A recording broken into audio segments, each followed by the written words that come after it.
Watch an unedited clip of a supercar. The movement is smooth, the camera angle is wide, and the feeling is surprisingly slow. Translating that raw mechanical violence through a 6-inch phone screen requires a completely different approach.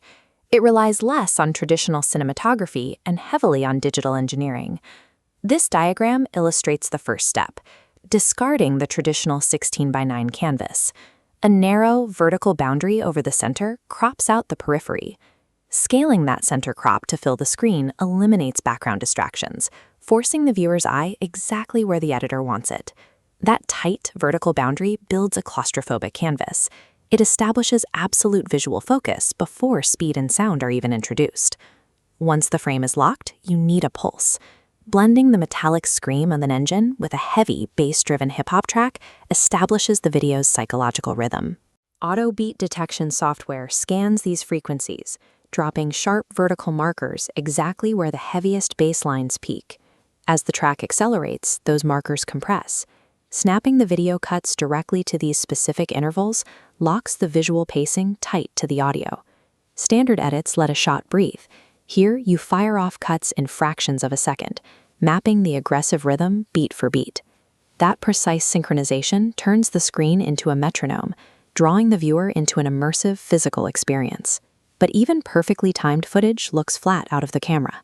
The sensor captures light evenly, meaning the editor has to manufacture visual depth. This linear color grading curve shows how. Midtones hold steady, while shadow control points are dragged severely downward, crushing the blacks. Next, the color channels split. Isolating the vehicle's paint hue and elevating its saturation curve makes the car pop against a cold, desaturated background.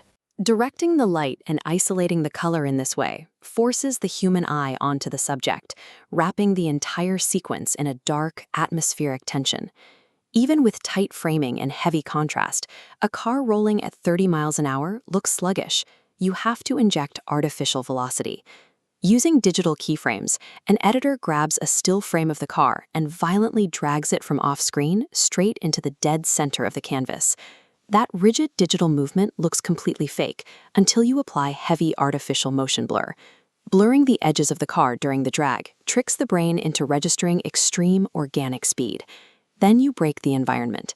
By applying pixel stretch effects to the background layer, the world around the car smears backward into long, continuous streaks.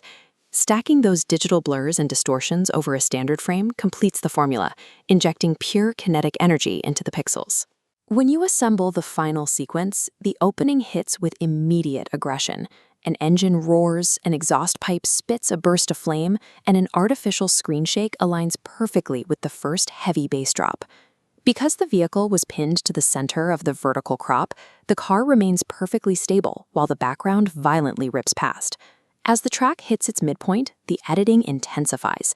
Every major kick drum is punctuated by sudden digital glitch transitions and aggressive RGB channel separations. The final moments accelerate into a dense montage of half-second cuts, stacking visual and auditory information faster than the brain can easily process. Every frame in the final output serves a specific mechanical purpose. The resulting video operates as a highly calibrated visual engine, engineered specifically to push pure adrenaline straight through the glass of your phone.